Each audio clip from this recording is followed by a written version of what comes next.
বর্তমান বিশ্বের super power হচ্ছে আমেরিকা।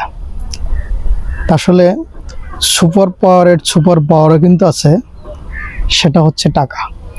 দেখেন, টাকা কন্ট্রোল করা এত সহজ না, কারণ যেহেতু সে সুপার পাওয়ার।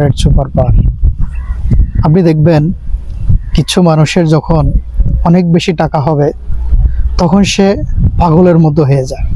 কার সাথে কিভাবে আচরণ করবে, কার সাথে কিভাবে কথা বলবে সেটা সে বুঝতে পারে না, তার মাথায় আসলে কাজ করে না। কারণ টাকা হওয়ার পরে সে টাকা কন্ট্রোল করতে যখন ব্যর্থ হয়ে যায় তখনই সে এরকমের হয়।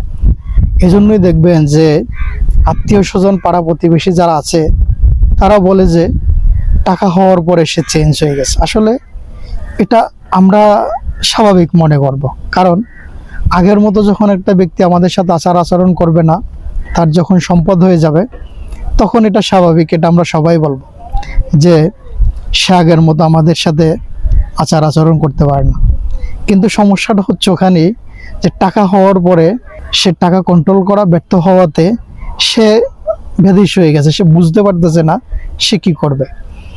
কারণ সুপার পাওয়ার যেহেতু টাকা, তাই তাকে কন্ট্রোল করা সম্ভব হচ্ছে না। আসলে এটা কি আমরা মনে করি যে একটা মানুষ টাকা হওয়ার পরে চেঞ্জ হয়ে গেছে, কারণ সে আগের মতো আর নাই।